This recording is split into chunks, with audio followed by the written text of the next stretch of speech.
Listo, ahí estoy, tomando mate para aparecer en la primera. Bien, les estaba diciendo entonces, hablábamos de la meteorología, que es una rama de la ciencia que se encarga del estudio de la atmósfera. En la atmósfera, dentro de ese estudio, se estudia cómo está compuesta, cuáles son las propiedades de la atmósfera y los fenómenos que tienen lugar, que se llaman meteoros. Les explicaba que este rayo que están viendo en esta diapositiva, en esta foto, es un meteoro. Las radiaciones atmosféricas son meteoros.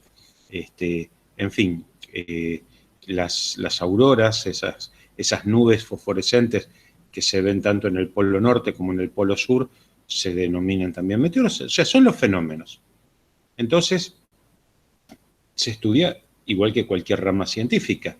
Se van a medir magnitudes y se van a estudiar variables. ¿Cuáles son las variables meteorológicas? La temperatura, la presión, la humedad y aquellas otras variables que sean importantes para el estudio. Yo menciono estas para, como no vamos a hacer un curso de meteorología exhaustiva, sino vamos a tener una idea de lo que es el ambiente para después adentrarnos en la seguridad e higiene del ambiente extremo, solamente vamos a trabajar sobre estas y algunas más. Dijimos que la atmósfera es una capa gaseosa que envuelve la Tierra y que está en la Tierra por la fuerza de gravedad. ¿Sí? Acá ya metemos otro concepto que es la gravedad. La gravedad es la fuerza con la cual la Tierra atrae a los objetos hacia el centro de ella. Todas las películas que hablan de la gravedad, los astronautas que están flotando en la nave, bueno, eso tiene que ver con la falta de gravedad. Bueno, varía el espesor de la atmósfera. La atmósfera no es regular en toda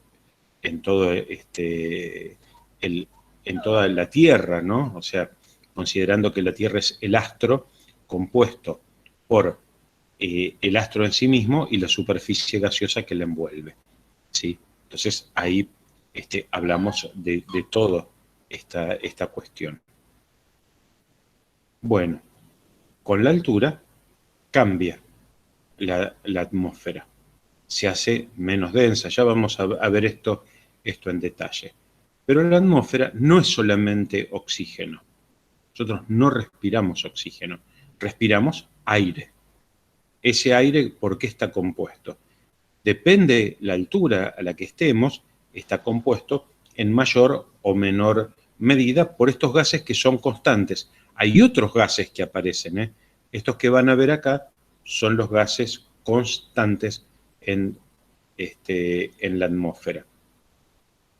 El nitrógeno, presente en una gran proporción, el oxígeno en una menor proporción, que es el gas que le sigue, el segundo gas en la composición global. En la biosfera es un poco más la cantidad de oxígeno. El argón, el dióxido de carbono y el vapor de agua. La evaporación tiene una razón de ser que es justamente el efecto invernadero, que tiene que ver con la evaporación del agua en estado líquido. Dijimos que el agua está en tres formas: en la forma líquida, en la forma sólida, hielo-nieve, agua-nieve. Eso es ahí hay un límite, empieza sólido y termina en agua, y en estado de vapor, que es el estado gaseoso. El vapor es el estado gaseoso. Bien, la atmósfera se formó con el origen de la Tierra, ya no existía. Más o menos se calcula, estos ya son inferencias científicas, que se forma hace unos 4.600 millones de años. Ahí la Tierra empieza a formarse, empieza a haber una dinámica, Y ahí, en estas reacciones químicas que forman los planetas, que forman la Tierra, hay una pérdida de gases. Esa pérdida de gases se pierde en el espacio, en esa cosa inmensa que rodea los astros. Entonces se fueron. ¿Qué pasa? Empiezan a haber otro tipo de gases que básicamente son del vapor de agua y que van liberando las rocas que estaban en estado ígneo, o sea, estaban en estados de fundición. Había mucho calor en ese momento en la atmósfera. Bien. Este calor genera nuevos gases, ¿sí? Entonces, en las primeras épocas de la Tierra, se calcula que no había vida, no se calcula, se sabe que no había vida, pero comienza a haber vapor de agua, comienza a haber dióxido de carbono, nitrógeno, pocas cantidades de hidrógeno y algo de dióxido de carbono. Pero lo que no había es oxígeno. ¿Sí? No había oxígeno. ¿Y dónde estaba ese oxígeno? En el monóxido de carbono, en el dióxido, en el agua y en el nitrógeno. Y si acá no hay vida, ¿por qué aparece la vida? Porque comienza a haber fotosíntesis. Comienza a haber seres vivos, comienzan a haber moléculas vivas que se forman a partir del agua y del dióxido de carbono. O sea, toda la vida se forma en base al carbono. Esto que les estoy diciendo es la química biológica. Bien, pensé que había una persona que se quería unir, pero no está.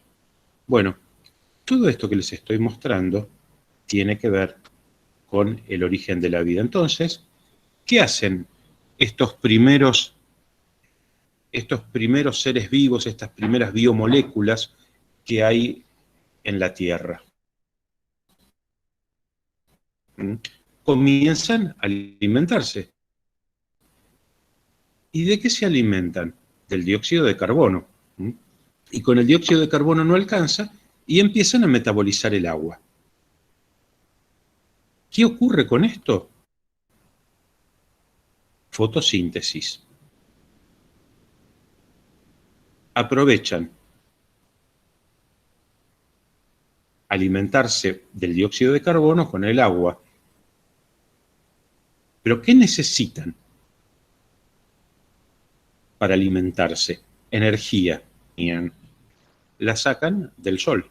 Entonces, la fotosíntesis es la unión del dióxido de carbono con agua que libera oxígeno y absorbe dióxido de carbono. ¿Qué va a pasar con esto? Hay organismos que se alimentan oxígeno. Otros organismos dicen, epa, hay mucho oxígeno acá. Esto es bárbaro, nos viene mucho mejor. Y así comenzamos nosotros, como seres vivos, a tener una química basada en el carbono, en donde consumimos oxígeno y metabolizamos y eliminamos dióxido de carbono y agua.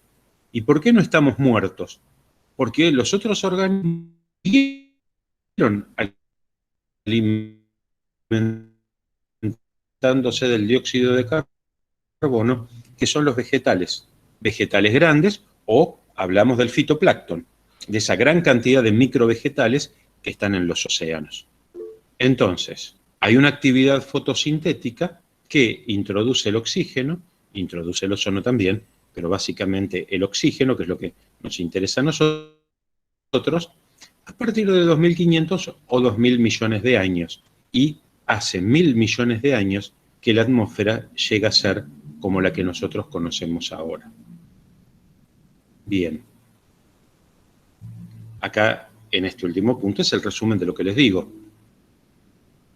Hay organismos fotosintéticos que toman el dióxido de carbono y devuelven el aire, y devuelven el oxígeno. Toman dióxido y devuelven oxígeno más agua.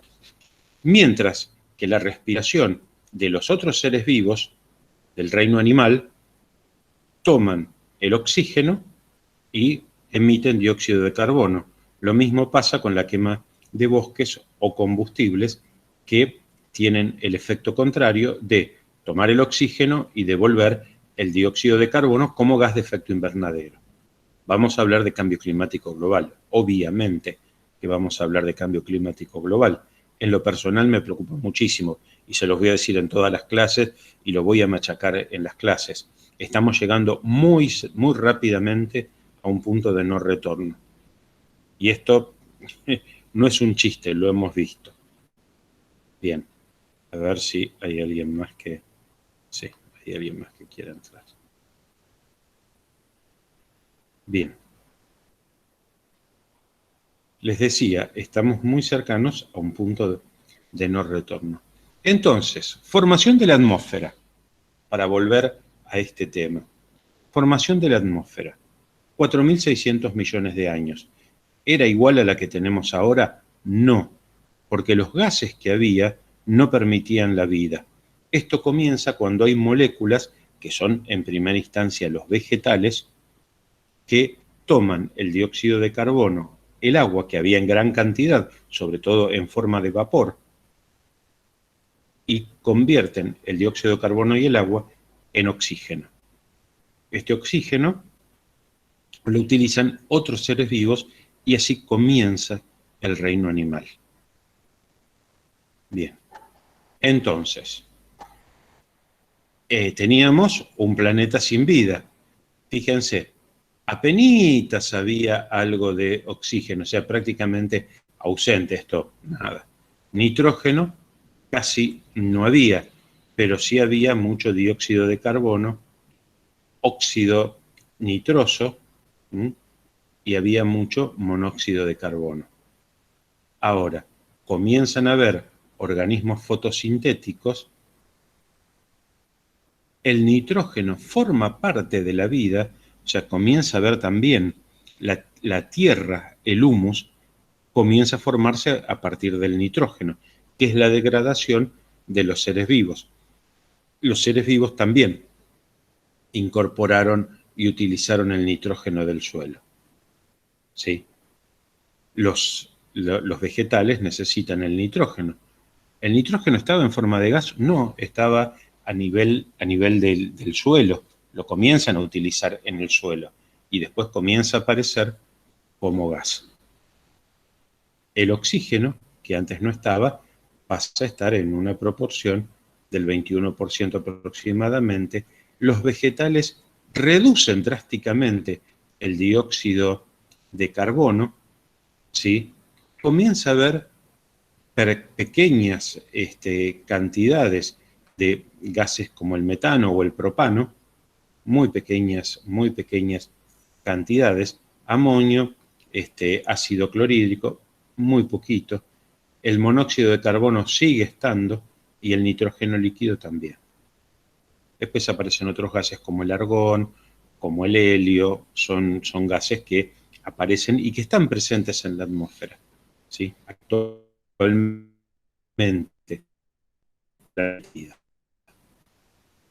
Entonces estamos viendo que hay algo.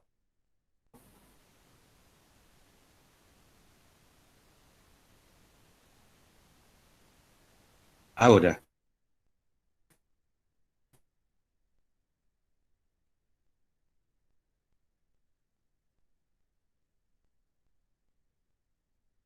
cambiar las proporciones en estos valores y nosotros nos vamos a morir asfixiados. No vamos a tener que respirar. Se le corta el audio. En la atmósfera, vamos a ver después más adelante. Se me corta el audio. Debo tener mala señal de internet. ¿Ahora me escuchan bien? ¿Ahora me escuchan bien? Sí. Y ahora sí. Sí, profe. Ah, bueno. Listo. Bueno, yo les decía, cuando se me entrecortaba el audio, que vamos a ver más adelante en esta misma clase las diferencias que tiene que haber entre estos gases que tenemos acá, las alturas y la densidad del aire. ¿Existe densidad en el aire? ¿Hay cambios en la densidad del aire? Yo me muevo y muevo los brazos siempre igual y no veo más resistencia o menos resistencia. Pero sí, existe. Hay una diferencia. Bien.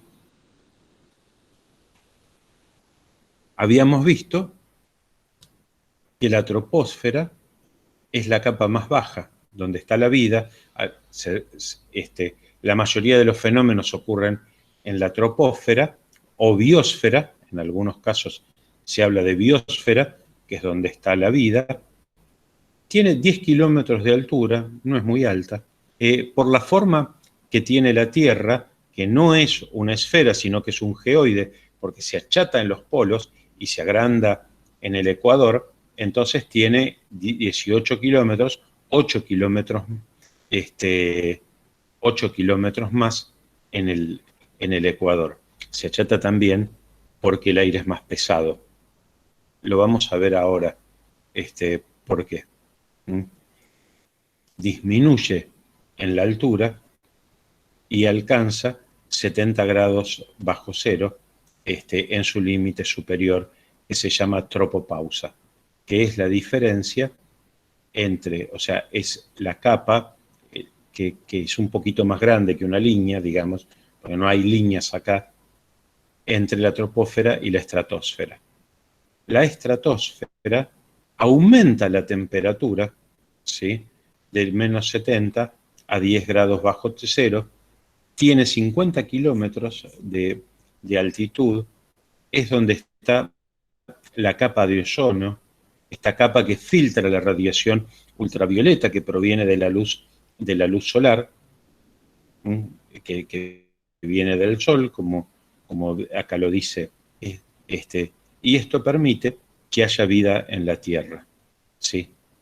El límite superior de la estratosfera se llama estratopausa, o sea, pausa, salto, nombres que le pusieron los meteorólogos en el momento que fueron estudiando estas características. Lo que sigue es la mesósfera. La mesósfera ya tiene una temperatura muy baja, tiene menos 140 grados, imposible que algo viva en esta temperatura, 80 kilómetros de altitud y limita con la termósfera.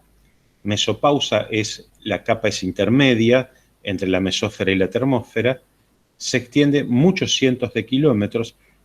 Acá sí hay esto es que la termósfera envuelve la Tierra y tiene 1000 grados centígrados de temperatura. Esto es el escudo que tiene la Tierra, porque todo lo que quiere entrar a 1000 grados de temperatura prácticamente es imposible que entre. Entraron meteoritos gigantes, hubo meteoritos, sí, esas cuestiones ocurren, pero básicamente todo el resto que provenga va a tener una temperatura muy alta y se hace imposible vivir. ¿Sí? Bien. Entonces, troposfera es donde está la contaminación, los nimbus, las lluvias, toda la vida, ¿sí? Los aviones que van por la parte más alta. La capa de ozono en la estratosfera, acá llegan los globos meteorológicos, que no es con aire, sino con una mezcla de gases para poder llegar tan alto. Aquí se ven algunas radiaciones, como las que se conocen como estrellas fugaces. Hay aviones supersónicos. En la mesósfera, ya acá vienen ondas de radio. Las ondas de radio, de acuerdo a la longitud de onda, van golpeando contra las distintas capas de la atmósfera que tienen características físico-químicas diferentes, sobre todo las físicas. Entonces, estas son ondas físicas que se propagan en forma longitudinal, las ondas de radio. Y las ondas de radio, por ejemplo, las de onda larga, que serían sobre todo frecuencia modulada, la FM, tiene un alcance más corto. Entonces, sube poco, rebota y baja. Las AM tienen un alcance mayor, ya entran en la termósfera, y vuelven a la Tierra. Y después, las otras ondas de radio, denominadas HF, por High Frequency, es por la altitud que alcanzan, son ondas más cortas que alcanzan una mayor altitud y bajan en la Tierra. Al alcanzar mayor altitud, abren el espectro y pueden llegar a más partes del planeta. Mientras que otras ondas, por ejemplo las de televisión, pueden salir de la atmósfera y llegar a los satélites. Y al llegar a los satélites las captan y las emiten hacia otros sectores de la Tierra. Esa es la señal satelital. Bien. El primer satélite, el Sputnik 1, este es el primer satélite en salir del ambiente terrestre, ir a la exósfera ya es por fuera de la atmósfera, y circunvalar la Tierra. El Sputnik fue tripulado. Esa es la diferencia. El Sputnik fue tripulado. Bien. Salgamos un poquitito, ya vimos que envuelve a la Tierra, dónde se desarrolla la vida, y ahora volvamos a retomar temperatura y calor. No son lo mismo temperatura y calor. Calor es la energía total del movimiento de las partículas. La temperatura es la magnitud que mide esa energía cinética, la energía del movimiento. Entonces, la temperatura es un instrumento que nos sirve para medir, mientras que el calor existe físicamente porque es el movimiento que tienen las partículas. Bien. Al aire lo medimos a través de la temperatura del aire, o lo que llamamos temperatura ambiente. La temperatura que estamos midiendo, el calor del aire o el calor del ambiente. La temperatura ambiente es el aire, lo que nos rodea. La temperatura del aire. ¿Cómo se calienta el aire? Por el sol. ¿Sí? Esto es lo que hace que el aire se caliente. Hay momentos en donde el sol está más lejos de la Tierra y otros momentos donde está más cerca. La órbita de la Tierra a través del sol es lo que delimita eso, es la cantidad de cercanía al sol. Perdón, es la cercanía al sol, no la cantidad, está mal dicho. Bien. Después tenemos algo que se llama temperatura, que es el punto del rocío, temperatura punto de rocío. Es donde el aire se satura. O sea, el vapor que está rodeando a la Tierra se satura al tomar contacto con una superficie. Esto lo vamos a ver, el punto de rocío, más adelante, en el momento que vayamos viendo las distintas formas de temperaturas. ¿Sí? Pero acá ya les dejo esta inquietud, el punto de rocío. El punto de rocío es donde la humedad ambiente, al llegar a una superficie, se condensa. Hablamos de condensación. Esto es fundamental también para cuando veamos en ambiente extremo la salud de los trabajadores y trabajadoras que están en ese ambiente. Porque el punto de rocío habla de el confort que tenga el trabajador o trabajadora en esos ambientes. La temperatura máxima es la mayor temperatura registrada en un día. ¿Sí? La temperatura mínima es la menor en un día. Y esto después veíamos lo que es la variación, el rango térmico. Una cosa es donde no hay humedad, hay altura, como es la Puna, en donde el rango térmico, la amplitud térmica es enorme. ¿Qué es la diferencia entre la temperatura máxima y la temperatura mínima? Mientras que la cercanía al mar hace que esto no sea tan grande, la amplitud térmica, y sea más cercana la temperatura máxima a la temperatura mínima. ¿Sí? Estas definiciones las van a ver a diario. Ustedes las tienen a diario. Lo vemos nosotros a diario. Prendemos la televisión, escuchamos la radio, leemos el diario para saber cuál es la máxima y la mínima, saber cómo vamos vestidos. Ah, me dicen ahí, sí, esto es fácil. Perfecto. ¿Cómo vestimos a nuestros trabajadores? Las personas que están trabajando en un ambiente extremo. ¿Tenemos o no tenemos que entender esto para saberlo? O sea, si yo mando a trabajar gente a la puna, tengo que saber cuál es la amplitud térmica de la puna. Tengo que saber a qué me voy a preparar. No es que porque sea verano hace calor. Ojo, baja mucho la temperatura a la noche. Ahí. Nosotros, la gran mayoría, somos bichos de ciudad. Son pocos los que, o esperemos que cada vez más, seamos los que podamos ir a ver, ir a conocer esos paisajes de la puna y entender qué pasa en la selva. Entonces, a esto apuntamos con la materia. Esta lo vieron en la clase anterior. El calor es un tipo de energía que se produce por la vibración de moléculas y que esto genera un incremento en la temperatura. El movimiento genera incremento de temperatura. Los cuerpos se dilatan, los sólidos se funden y el líquido se evapora. Para que se funda un sólido, hay diferentes puntos de fundición.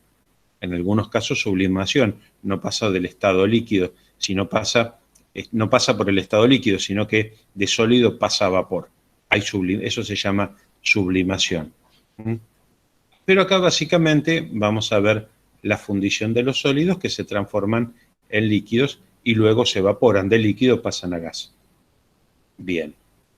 Entonces, el calor, bueno, acá lo puse para que se les grabe, es una temperatura elevada del ambiente o del cuerpo, o de los cuerpos que nos rodean a nosotros. Ustedes tocan una superficie, no sé, el estuche de mis anteojos, lo toco, está caliente, tiene calor. ¿Por qué? Me doy cuenta porque aumentó la temperatura. Entonces, hay palabras que nos confunden. Decimos está caliente, pero tiene alta temperatura, eso sería lo científico. Tiene alta temperatura, aumentó la temperatura. El calor también aumenta porque aumenta el movimiento de las moléculas, porque estuvo al sol, estuvo expuesto a una radiación, por lo general radiación infrarroja. Bien, vimos las escalas de temperatura, en breve repaso, tenemos 3 escalas que son las que más se usan en el mundo, la Celsius, que es la que se utiliza en Argentina, la Fahrenheit, que tiene mayor rango, de una escala con mayor rango, pero que básicamente es lo mismo que la Celsius, porque el 32 Fahrenheit equivale al punto de congelamiento del agua, que es el 0 centígrado, y los 212 Fahrenheit equivalen al punto de ebullición del agua, donde pasa de estado líquido al gaseoso. Y la escala Kelvin no, es otra escala que no tiene valores negativos, sino que el 0 es el 0 absoluto, es la ausencia absoluta de calor. ¿Sí?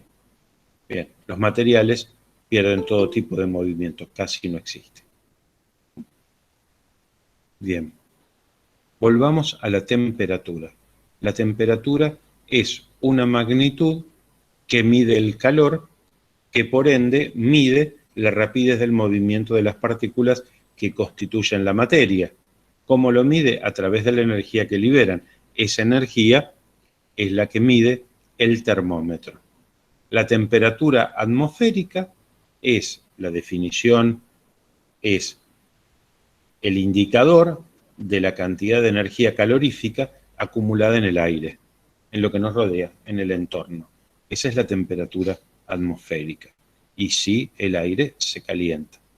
Entonces acá, conceptos que hemos supuesto que existen, pero nunca lo hemos puesto en palabras. Lo que tenemos que hacer es, lo que ocurre a diario entre nosotros, ponerlo en palabras. Entonces, La temperatura atmosférica es el indicador de la energía calorífica del aire, o energía calórica, si quieren. Existen varias temperaturas, o sea, varias formas de interpretar la temperatura o de estudiar la temperatura, si se quiere. En definitiva, no es el estudio de una escala, sino que es el estudio del calor, de la energía cinética. La temperatura a nivel físico es una magnitud para medir la energía cinética de un sistema termodinámico. A ver.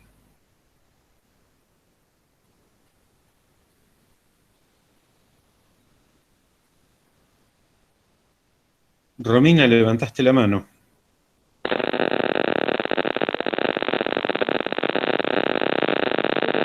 Bueno, no se te escucha, Romina.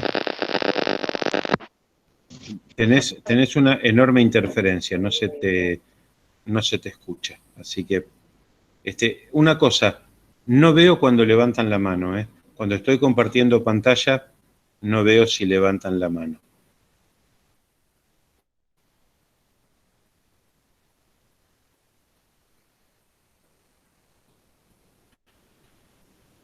Hablábamos que la temperatura... Todo esto está en la guía, ¿eh? Todo esto está en la guía. La temperatura física es la magnitud que se utiliza para medir la energía cinética de un sistema termodinámico. ¿Qué es un sistema termodinámico? Es aquel que permite que sus partículas estén en movimiento, ¿sí? Entonces, a mayor movimiento de partículas, mayor temperatura. La temperatura corporal es el aumento o disminución de calor en un organismo. Nosotros vamos a utilizar mucho este concepto, la temperatura corporal.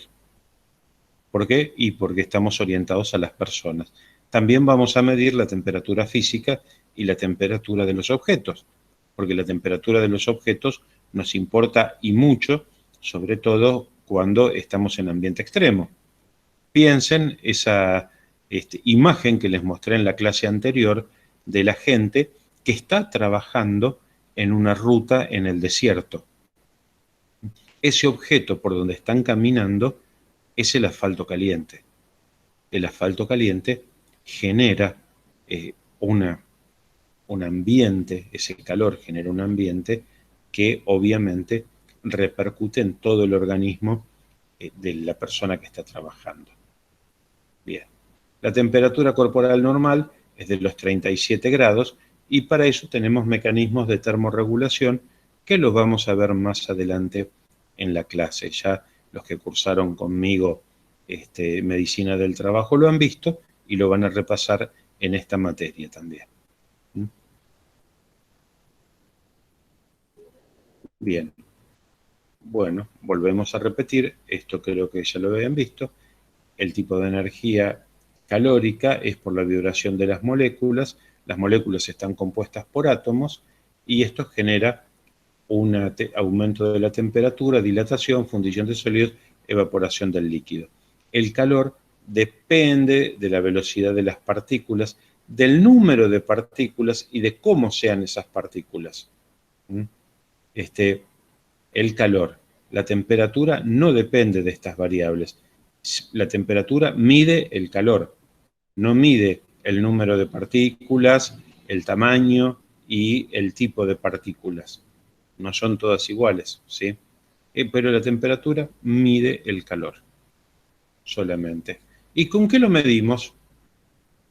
Con el termómetro. Tenemos varios sistemas para medir la temperatura. Tenemos el termómetro líquido con un termómetro muy viejo, que es el termómetro de mercurio, que ya no se vende más, no se comercializa más.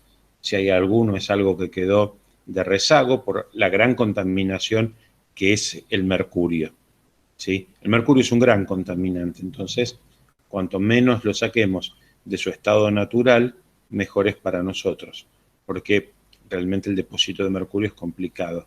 Y se reemplazó por este otro termómetro, que es el termómetro de alcohol, donde tiene el líquido en el bulbo del termómetro, los dos termómetros tienen un bulbo, que en contacto con el objeto,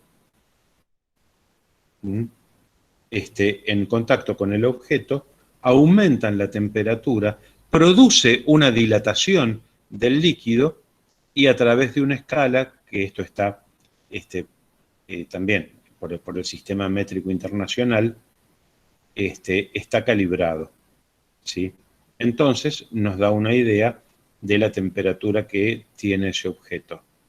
Cuando queremos una mayor exactitud, a este bulbo lo sumergimos en un líquido y ahí nos marca.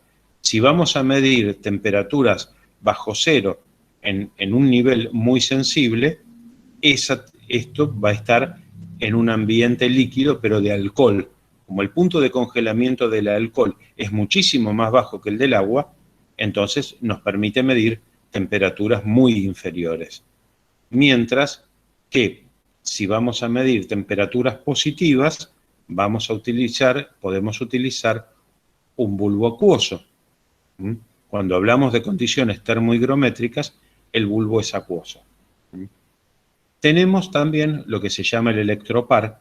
El electropar no mide temperaturas absolutas, sino que calcula la diferencia entre un punto caliente y dos puntos fríos. ¿Por qué? Porque los metales tienen transmisiones electromagnéticas y transforman la energía calórica en una transmisión electromagnética. Entonces, estos dos metales generan una conductividad de esta energía electromagnética hacia un punto frío. Entre estos dos hay un punto que es el que mide, ¿sí? Acá se produce una medición y esta medición nos da una temperatura relativa. Este es un electropar ahora nuevo, o sea, aquí está el punto caliente y después se juntan y se miden en este transductor que permite que se lea la señal de otra forma. Bueno, me adelanté muchísimo. Entonces tenemos termómetros de mercurio, termómetros líquidos, se obtiene por una escala marcada en el mismo termómetro. Los termómetros de resistencia, estos son con un alambre de platino, hay una resistencia eléctrica en donde el calor tiene contacto con este termómetro de resistencia, es lento, es muy preciso y es el que se utiliza para mediciones de precisión de la temperatura exterior, ¿sí? Se utiliza mucho a nivel de meteorología, estos termómetros de resistencia.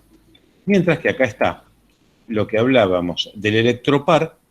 El electropar son dos hilos metálicos que son diferentes, se unen en un extremo. Este extremo es el extremo caliente y el otro es el extremo frío.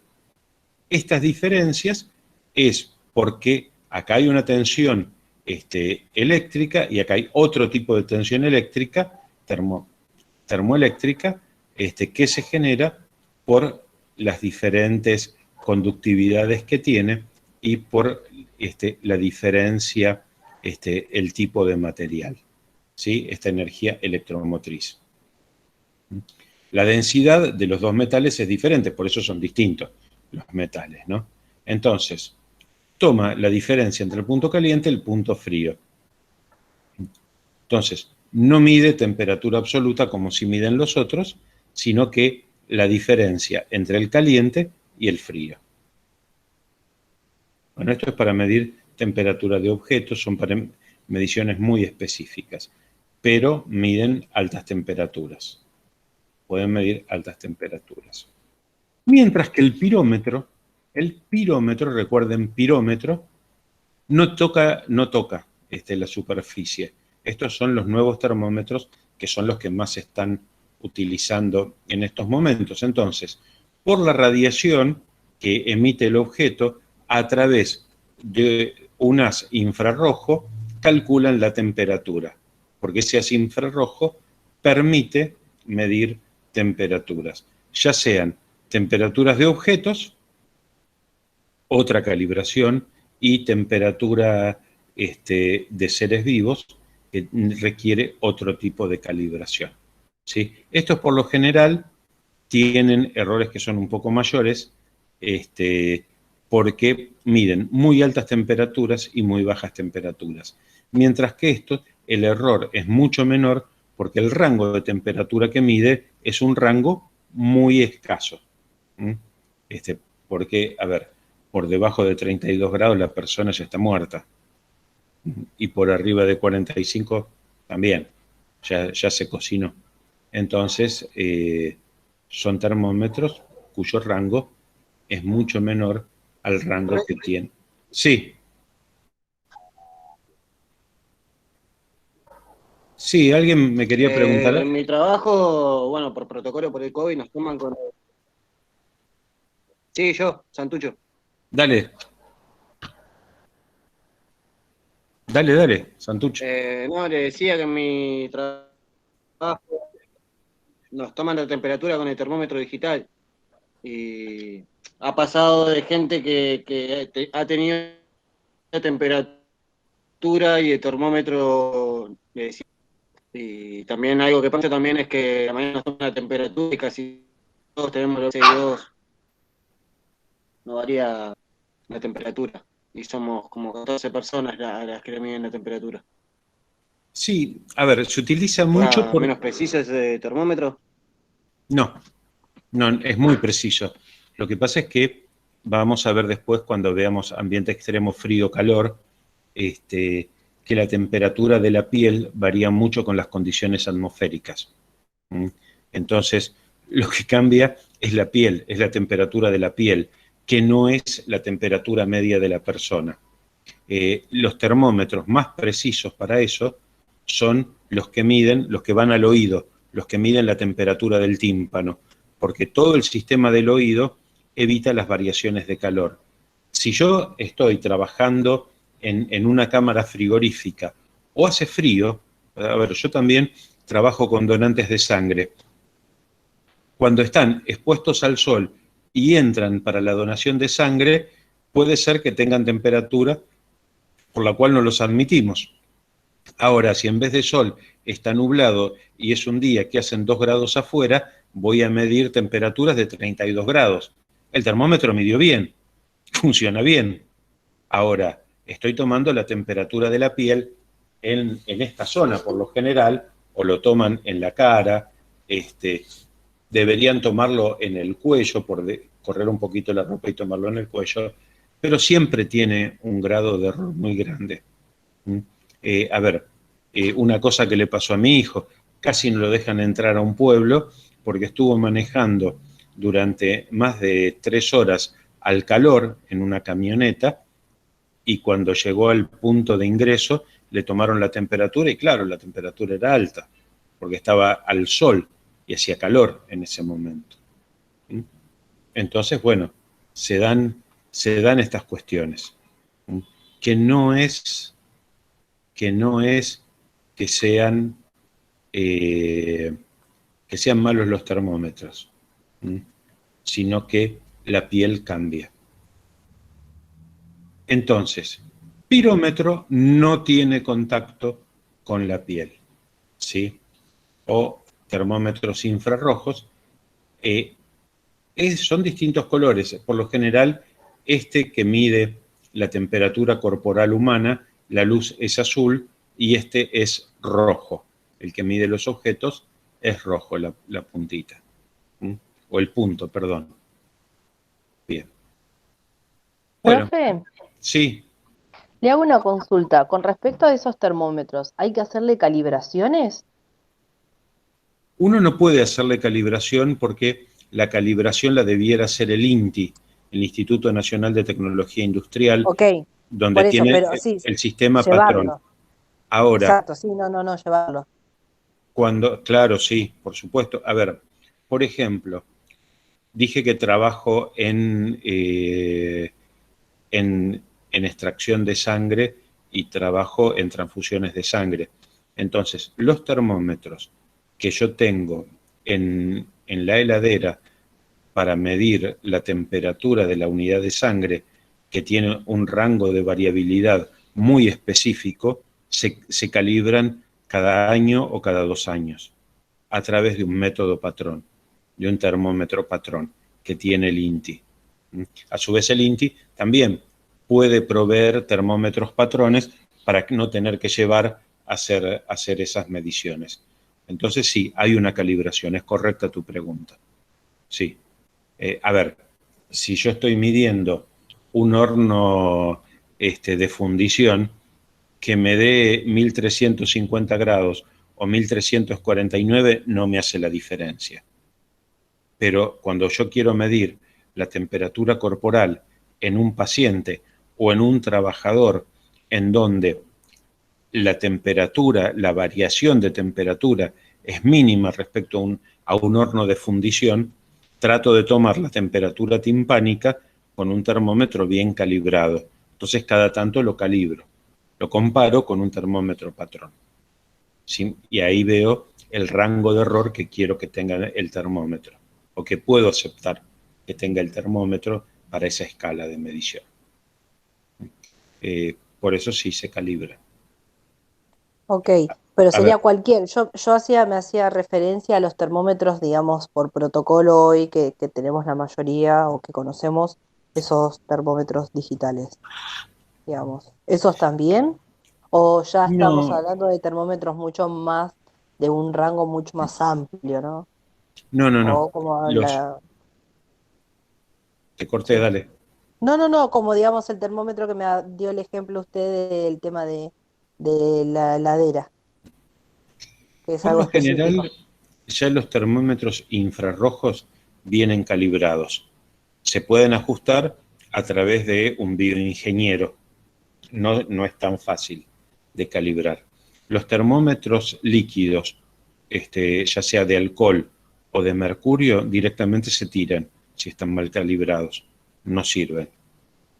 Los que son con algún tipo de variabilidad tecnológica, ya sea el electropar, el de cable de platino, el electromagnético o el pirómetro, esos se pueden calibrar, puede haber regulación de esos.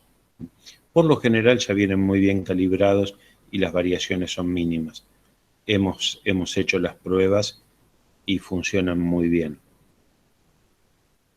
Listo, No, genial. Gracias, profe. dale, no, por favor. Bien, presión atmosférica. Cerramos el capítulo de la temperatura, del calor, y vamos a la presión atmosférica. ¿Qué es la presión atmosférica? Es una unidad de peso. El gas pesa. Los gases de la atmósfera pesan. Cuando la Tierra comienza a volverse tierra, que parece que estuviera viva, que tuviera inteligencia, dice, no quiero perder más gases, con los que tengo los concentro conmigo y genera una atracción hacia el centro de la Tierra que se llama gravedad. Ahora, esa gravedad no es solamente para los seres vivos, sino también es para los seres inertes. Uno tira una piedra para arriba y la piedra vuelve. Entonces hay que cuidar que no le caiga en la cabeza eso.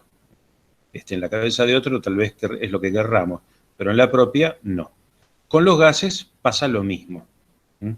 Con los gases, la atmósfera, con los gases atmosféricos, la Tierra los concentra y eso ejerce una fuerza, un peso sobre los objetos que hay sobre la Tierra, sean bióticos con vida o abióticos sin vida.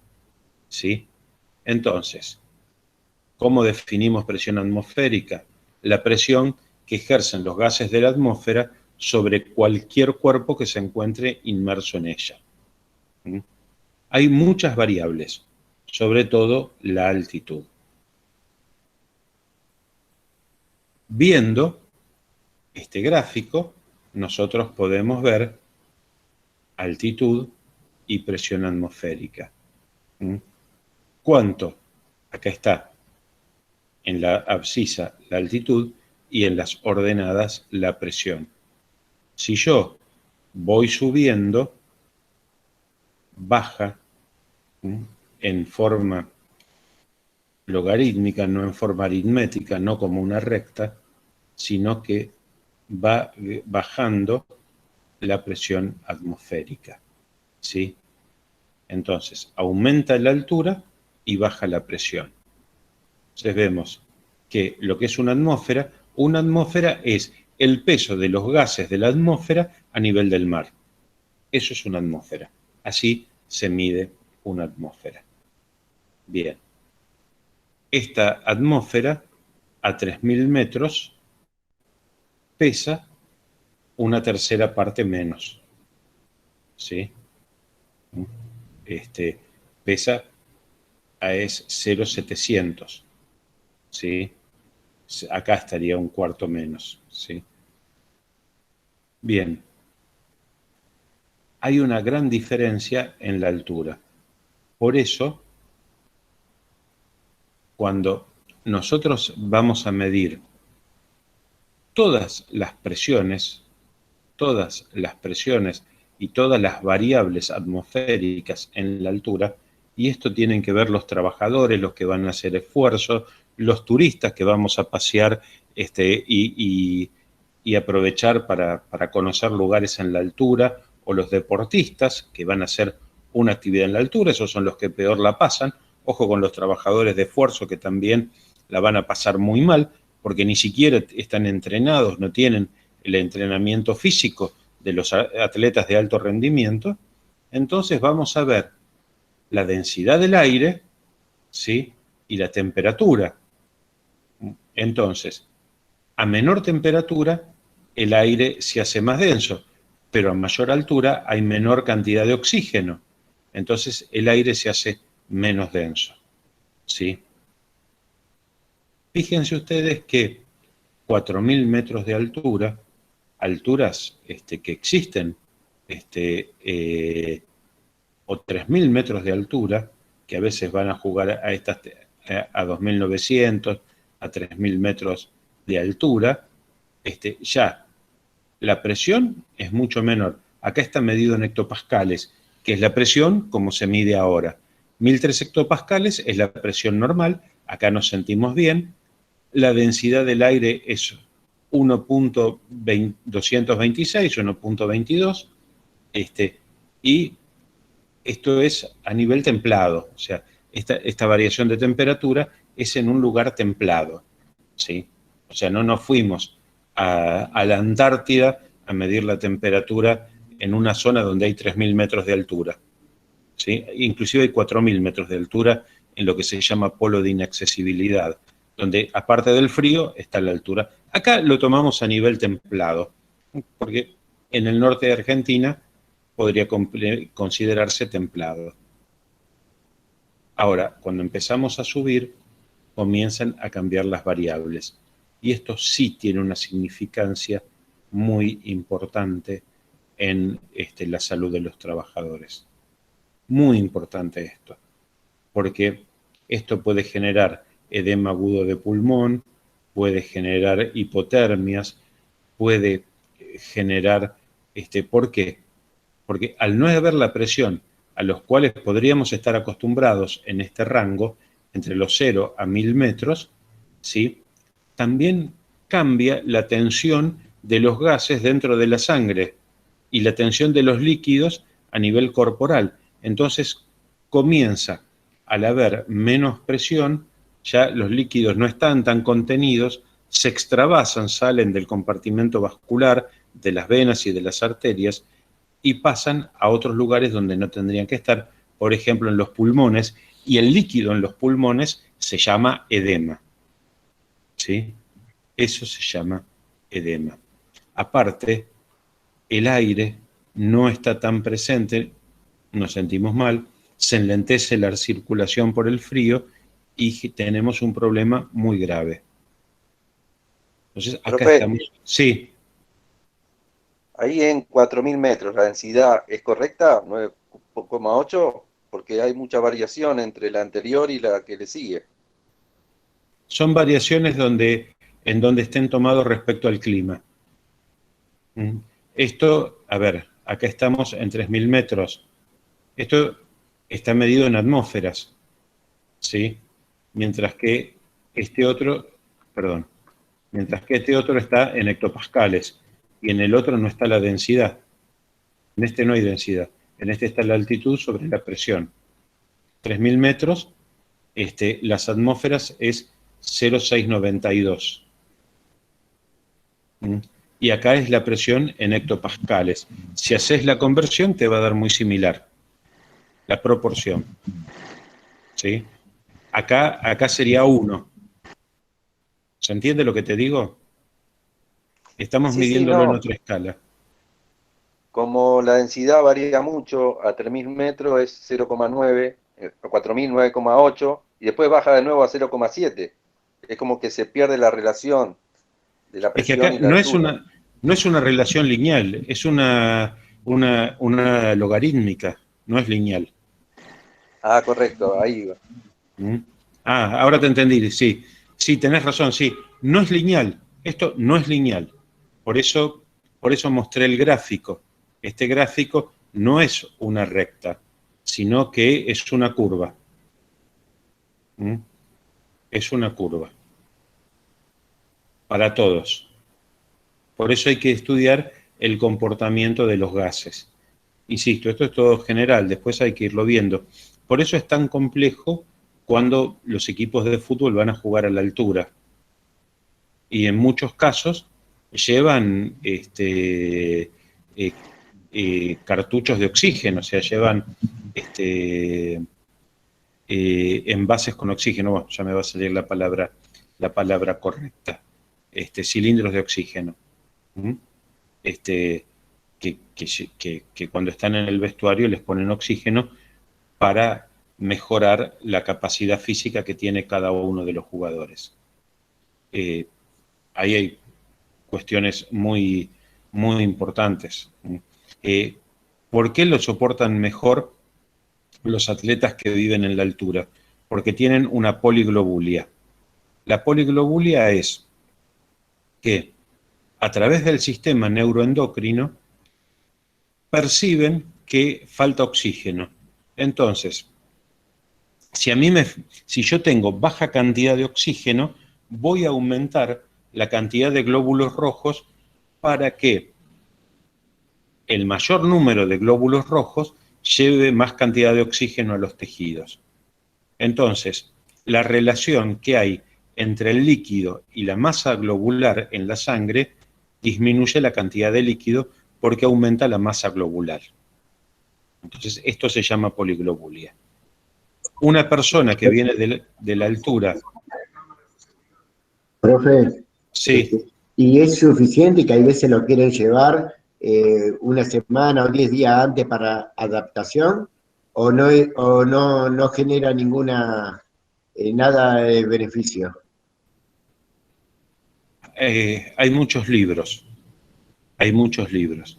Lo que pasa es que debieran llevarlo por lo menos 15 días antes, entre 21 y 15 días, entre 2 y 3 semanas. Lo ideal sería 3 semanas.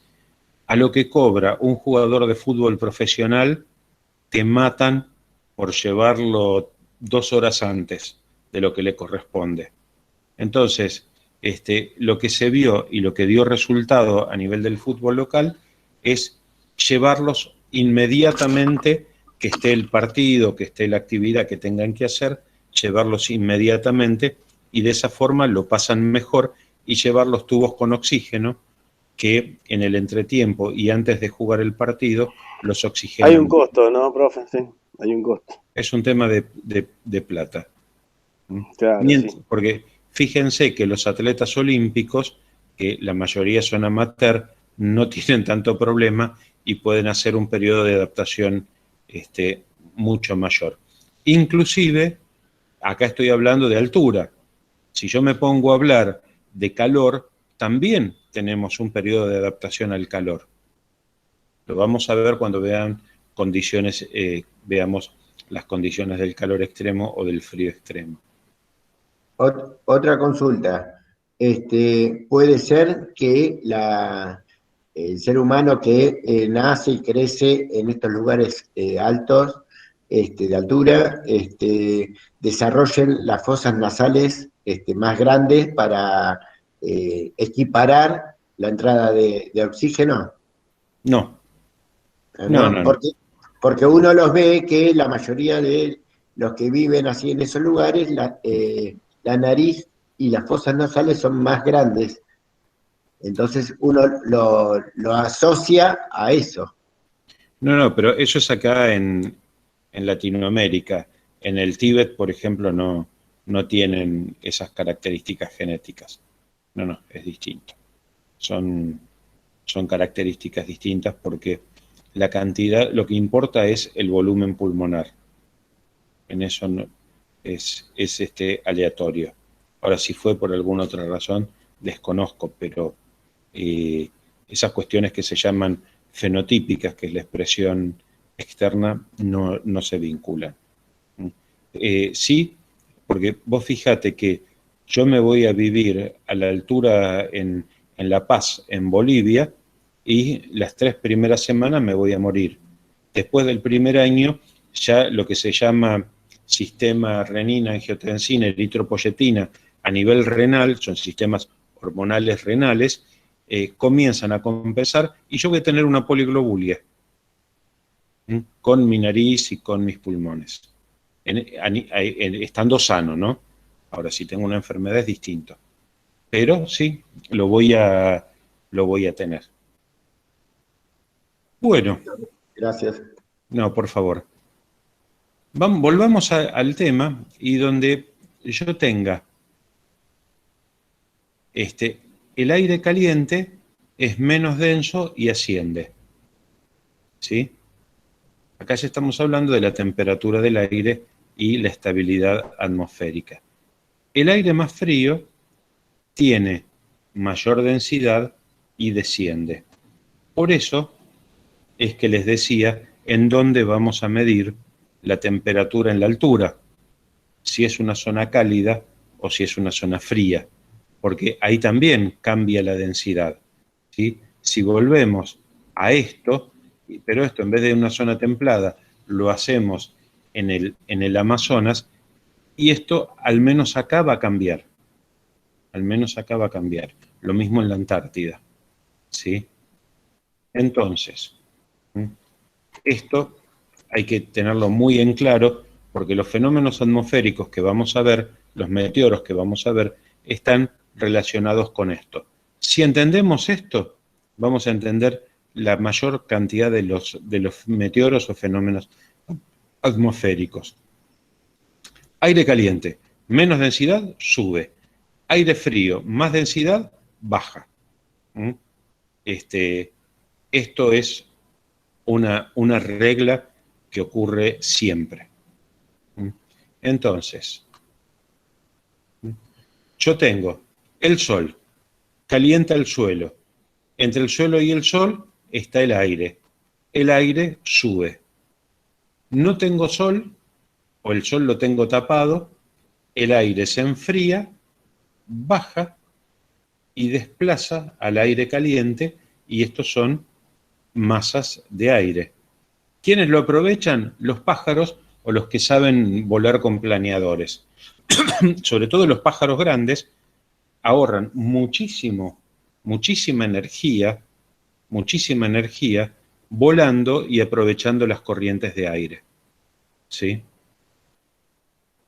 Esto también lo miden mucho los aviones. Recuerdo, bueno, por el cargo que tuve, viajé mucho por el mundo y me acuerdo de haber llegado un verano muy cálido a España, y cuando estábamos bajando se notaba que las masas de aire caliente al avión lo elevaban, ¿sí? Entonces, era muy característico estas masas de aire. ¿Y cómo lo aprovechan los pájaros? Bueno, lo aprovechan y mucho, porque a veces no es en grandes extensiones, a veces estas diferencias son en pequeñas extensiones, sobre el agua, sobre el terreno, si está nublado, si no está nublado, bueno. Todas estas corrientes de aire que no son tan lineales, porque también los vientos en superficie y los vientos en altura son distintos. O sea, hay una serie de cuestiones que cambian. Pero bueno, una zona de alta presión es donde la presión es alta, es máxima. Isobaras son líneas que unen puntos de igual presión. Iso igual varas presión. Entonces, cuando yo mido presión máxima, mido los puntos que tienen la misma cantidad de presión máxima. Entonces, esto es en milibares, ¿sí? Milibares o hectopascales, acá es lo mismo. Yo tengo zonas que van a tener alta presión atmosférica, perdón, les mostré mal, este es el que le tenía que mostrar, el de 1028 milibares, una zona de alta presión, que hace que bajen los gases hacia la superficie terrestre. El cielo va a estar despejado, no tengo nubes, va a haber poco viento, voy a tener poca contaminación atmosférica, no voy a tener nubes y tormentas. Son los días bárbaros, los días lindos. O sea, qué bien que me siento, qué lindo día. Está bien la temperatura porque no hay humedad en esos, o baja cantidad de humedad, ¿no? Bien, estas son las zonas o los centros de alta presión. El aire, ¿Profe? sí. Que ustedes, por ejemplo, como usted dijo que trabajaba en lugares así donde hay mucha nieve y todas esas cosas, o sea, en la Antártida, ¿no? Sí. ¿Usted puede premeditar eso, por ejemplo, con algún aparato específico, como o tiene una forma para saber a qué lugares se pueden dirigir para no enredarse justamente con estas cosas, digamos, ¿no? Sí, lo que pasa... De temperaturas así o bajas, altas o bajas. Se puede predecir con imágenes satelitales, ahora te las voy a mostrar. Sí, se puede predecir. Pasa que en los climas extremos también las variaciones son mucho más rápidas, muchísimo más rápidas. En cuestión de horas, a veces minutos, te cambia el clima. O sea, vos ves que la presión sube, estás bárbaro, pero de repente baja de golpe. Y en 3 horas tenés vientos y tenés ventisca y tenés nevadas que casi no podés ver. Entonces cambia muy rápido. Pero sí, claro que hay forma de predecir. De hecho, lo utilizan mucho los buques que van a la Antártida y ni hablar los aviones. El pronóstico meteorológico es fundamental. Para los aviones, cuando están en el aire, es fácil, también lo ven desde arriba y si está muy mal, vuelven. Entonces, pero el barco, que está en el medio del mar y es mucho más lento, ahí se queda y ahí es donde te pegás flor de paliza. Claro. Pero bueno, ya vamos a llegar a eso y voy a volver al tema. Está buena tu pregunta. Pero sí, se puede predecir en los lugares extremos. Volvemos a esto de alta y baja presión. Los de alta presión emiten vientos, ¿sí? Son los días lindos. Cerca del mar, de acuerdo a la temperatura que haya, si hay mucho enfriamiento, puede haber niebla, puede haber bruma, pueden verse esos fenómenos que se ven en el invierno. Ahí después vamos a hablar de la humedad. Ahora solamente estamos viendo la presión. Mientras que los de baja presión o centros ciclónicos, los de alta presión son centros anticiclónicos, o sea, cuando vean la A es de anticiclónicos, ¿sí? Emite vientos fríos, esto emite vientos fríos. Mientras que el de baja presión son presiones atmosféricas bajas, o sea, de alta hacia baja. Por lo general, el aire es cálido, por lo que asciende y atrae el aire de los alrededores y esto genera vientos. Como esto es circular, en los casos más graves, ¿sí?, donde hay una diferencia muy, muy grande de temperaturas que ya se predispone, ahí es donde hablamos de huracanes o tornados. Vamos a verlo más adelante, ¿sí? Entonces, centro ciclónico, B de baja presión, A de alta presión, A de anticiclónico y B o C de ciclónico. ¿Mm? Presión atmosférica baja, cuanto más baja, más ciclónico, más vientos atrae, porque es el vacío. ¿Mm?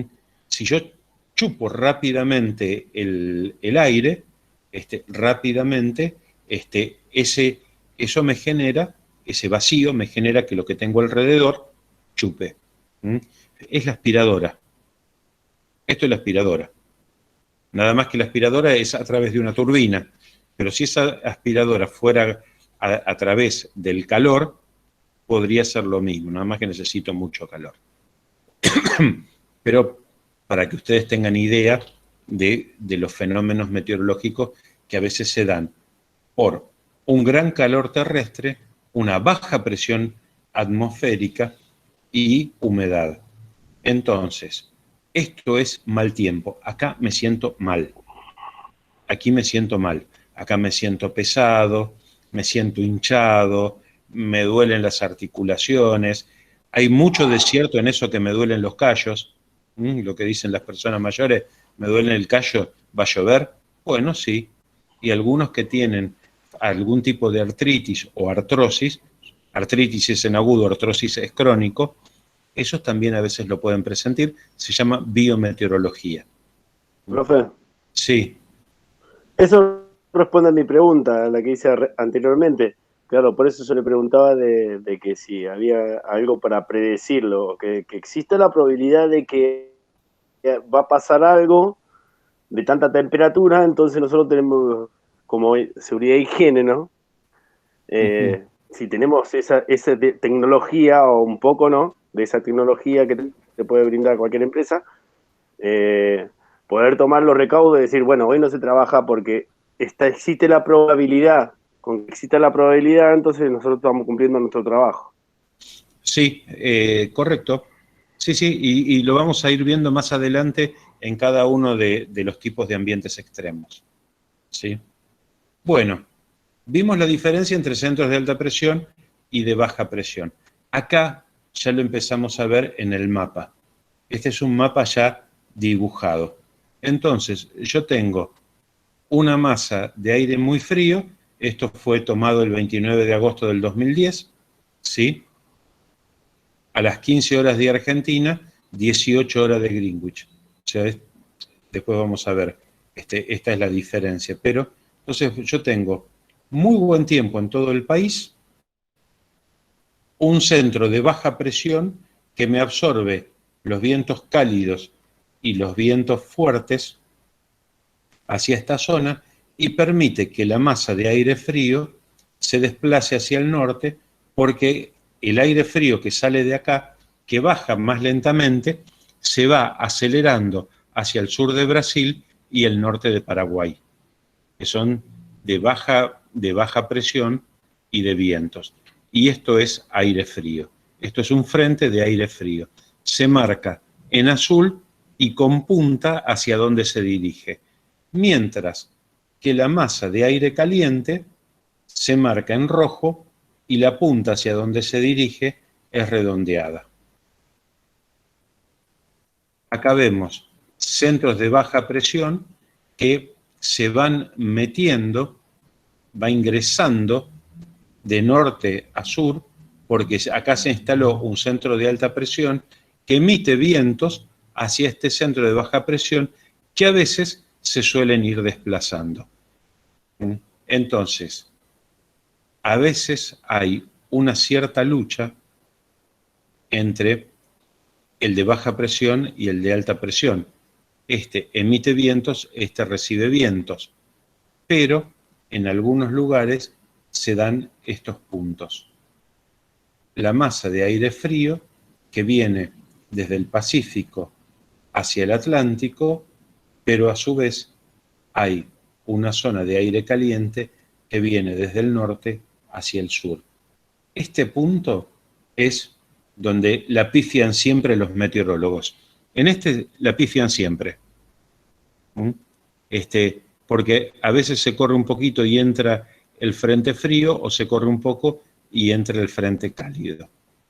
Lo cierto es que esta zona, por las diferencias de presiones y las diferencias de temperatura, son zonas que llueve. En estos momentos, este mapa muestra que llueve 1012, 1016. 1020 es bastante alta la presión, 1024, 1028, 1040 hectopascales es bastante, es muy alta. Por eso acá hace mucho frío, el día está muy bueno, la presión es alta y el viento o el frente va hacia el norte. Choca con estos vientos cálidos, con estas masas de aire cálido, condensa la humedad y llueve. Profe, ¿le puedo hacer una consulta? ¿Sí? Del mapa de la filmina anterior, más o menos, ¿a qué altura o a qué altitud se toman esas presiones? No, esto se ve desde el satélite. Estos son imágenes satelitales que vienen desde el espacio exterior. Esto mide a nivel de superficie y a nivel de nubes. Bueno, Vos ves el total. Claro, vos ves el total. No, porque lo que pasa, esto es lo que más, a ver, esto está en la biosfera. Lo que te importa es la biosfera acá. Lo que pasa en la mesósfera, en la exósfera, en la troposfera, no importa demasiado. Lo que importa es acá. Por eso estamos viendo que los vientos de altura, todo esto es en la biosfera. Todo esto se da en la biosfera. Entonces, tengo un frente frío, proviene de los centros anticiclónicos y van hacia el centro ciclónico o de baja presión y de alta temperatura que están acá. Entonces, emiten masas de aire frío que vienen en azul. Son semicirculares, ¿sí? El viento en altura siempre es frío. Estos vientos siempre son fríos, ¿sí? Y tienen otra dinámica de movimiento. Pero a la altura de la superficie terrestre voy a tener aire caliente, temperatura de 30 grados, viento frío, temperatura de 15 grados, que chocan y producen lluvias. Entonces, la lluvia va haciendo que baje la humedad, ¿sí? Pero acá que estoy, acá, en este punto, tengo 30 grados y de pronto me viene esta masa de aire frío, termino en 15 grados y mojado, la voy a pasar muy mal. Entonces sí, esto es posible de predecir, como me decía el compañero de ustedes. El servicio meteorológico da probabilidades, no da certezas, da probabilidades. Si acá tengo 40 grados y acá tengo 10 grados, acá voy a tener un problema meteorológico muy grande, ¿sí? Porque voy a tener casi tormentas muy fuertes, puede haber granizo y puede haber daños materiales. Y ni hablar de daños físicos si la persona está expuesta al granizo sin protección, ¿sí? Los cúmulos son nubes bajas, nubes que descargan ahí bastante. Mientras que el frente cálido es un frente más lento, se da por el calor del ambiente en general, hay un cierto equilibrio entre la temperatura del aire y la temperatura de la corteza terrestre, avanza lento, empuja las nubes hacia frentes fríos que lo van desplazando de a poco, se va desplazando de a poco el frente cálido y llueve. Las lluvias son suaves, esas lluvias tropicales, suavecitas, permanentes, ¿sí? Que no cambia mucho. Piensen en esas temperaturas donde llueve despacito, poco, pero después cuando salen a la calle sigue habiendo calor y tienen esa sensación de hervirse. Bueno, es esto, los frentes cálidos que por los vientos suaves por lo general, van reemplazando al aire frío. Acá está descrito en la explicación, esto lo tienen en la guía también, que son aquellos en donde una masa de aire caliente de a poco va reemplazando al aire frío. Es lento, es esa brisa cálida que viene llegando. Generalmente aumenta la temperatura y la humedad, baja la presión, el viento no cambia, no es tan pronunciado, es un viento suave que va corriendo al frente frío. Esto sí ocurre también.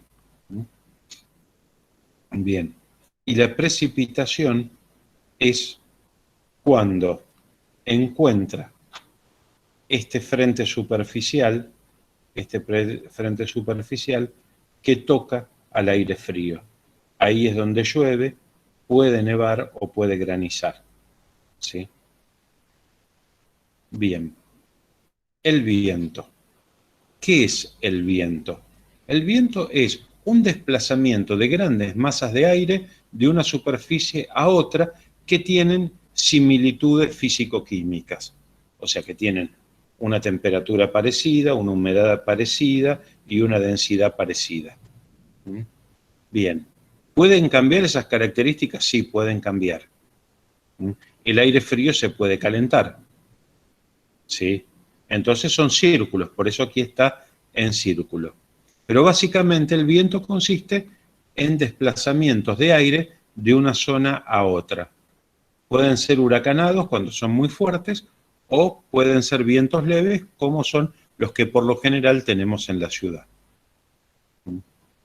Hay existencia de viento, hay dos puntos donde hay una diferencia de presión, hay diferencias de altura y hay diferencias de temperatura.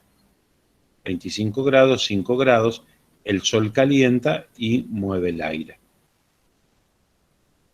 Como les dije, son imágenes satelitales.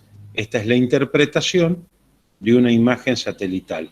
Acá los vientos, estas flechas blanquitas, vienen desde la Antártida hacia el norte, desde la Antártida hacia el norte. Este es un centro ciclónico de baja presión que se da en el mar. Entonces, fíjense la dinámica del viento. Ahora, este viento puede venir muy frío de acá, puede calentarse acá. Y acá también, acá tenemos viento que tal vez sea frío, con este viento que viene del norte, que sea cálido. Entonces acá tenemos frente frío y un frente más cálido. Zona también de conflicto atmosférico. Aquí tenemos una masa de aire frío que proviene de la Antártida. Acá tiene que haber un centro anticiclónico de alta presión, y acá vemos centros de baja presión. Esto se llama cuña, ¿sí? Cuando no es circular como sino que tiene esta forma elíptica que se mete sobre centros de alta presión. Acá va empujando para acá, que es un frente frío, y el frente cálido del norte va empujando hacia el sur. ¿Sí? Entonces, son una masa de aire, es una gran porción de aire con similitudes físicas que, sobre todo la temperatura, la humedad y el gradiente térmico, son uniformes, y acá sí hablamos de varios centenares de kilómetros. Masas de aire son centenares de kilómetros de aire, que puede estar en forma de viento también, que tienen una temperatura similar, una humedad similar y una densidad similar durante cientos de kilómetros en frente horizontal, no en altura. Acá lo vemos en un mapa satelital. Acá, a ver, si yo veo esto, digo, no voy a ir a navegar acá, que acá tengo olas muy grandes, vientos muy fuertes y tengo un centro ciclónico. Pero sí podría navegar por acá, donde la alta presión que estoy viendo en esta zona me permitiría navegar con mayor seguridad. Acá lo tenemos explicitado en los límites de aire. O sea, centro de alta presión que se produce porque un aire frío, un frente frío se va metiendo y va generando estos cambios. Mientras que estos centros ciclónicos van cambiando por las temperaturas,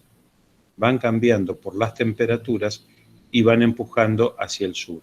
Acá tengo un centro, acá no se ve, pero esta es una B de baja presión que está aguantando mientras estos centros de alta presión empujan este frente frío y hace que acá llueva mucho. Estos son milímetros de mercurio. Esto habla de la lluvia. Fíjense que acá hay grandes cantidades de precipitaciones, ¿sí? Mucha precipitación. Acá hay otro frente de baja que esta cuña se va metiendo hacia el sur porque hay una masa de aire que va empujando hacia el sur y llueve mucho. Esto violeta, frente ocluido, acá está ocluido el frente. ¿Qué significa frente ocluido? Que ni gana el de baja presión ni gana el de alta presión, permanece estable. Entonces, acá hay una gran inestabilidad, ¿sí? Acá va a haber lluvias fuertes, lluvias permanentes, porque está ocluido. Acá está permanente, esto es permanente. Mientras que el frente estacionario es que se mantienen las características, ¿sí? Acá no tenemos un frente estacionario, es dinámico. Pero el estacionario no tiene esta inestabilidad con estas grandes tormentas en forma permanente. Acá va a llover durante varios días en forma continuada y el mal tiempo va a estar durante varios días. En el frente estacionario podemos tener un buen tiempo durante un periodo prolongado.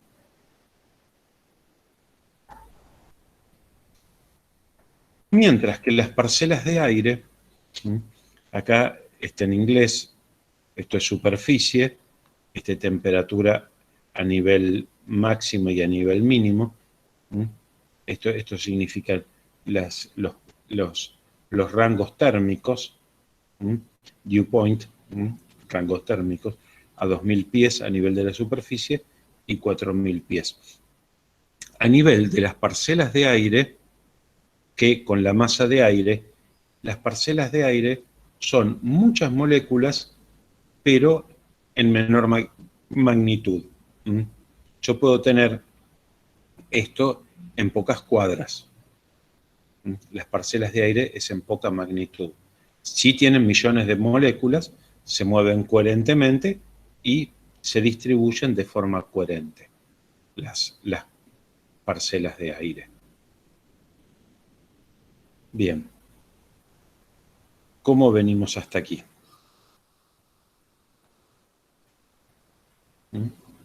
Son las 8 menos cuarto. A ver.